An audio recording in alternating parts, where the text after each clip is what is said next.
ছোট্ট ছেলে মেয়েদেরকে ননির পুতুল করে গড়ে তুলবেন না, খবরদার। ওদেরকে কষ্ট সহিষ্ণু করে গড়ে তুলবেন। আপনি থাকতেই কষ্ট করা শেখান, তার জীবনটা স্মুথ হবে, তার ক্যারিয়ারটা ব্রাইট হবে, তার ভবিষ্যৎটা সুন্দর হবে। ছেলেমেয়েরা কিছু চাইলেই সাথে সাথে দিবেন না। অনেক বাবা মা আছে এত আদর করে, এত বেশি আহ্লাদ করে, যা চায় তাই দেয়, পরে হিতে বিপরীত হয়, ঠিক কিনা?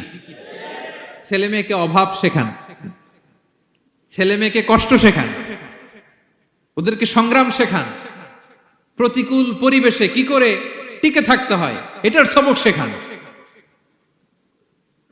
সেদিন লোকমান তাই করলেন, ছেলেদের সবর শিখাইলেন যে বাবা ধৈর্য ধারণ করো, আতঙ্কিত হবা না। জীবন এটা সহজ নয়, জীবন চলার পথ সহজ নয়, এটাকে সহজ করে নিতে হয়। কখনো সবর করে, কখনো ক্ষমা করে, কখনো অন্যকে ইগনোর করে, কখনো দোয়া করে, কখনো আল্লাহর উপর তাওয়াক্কুল করে, ঠিক কিনা?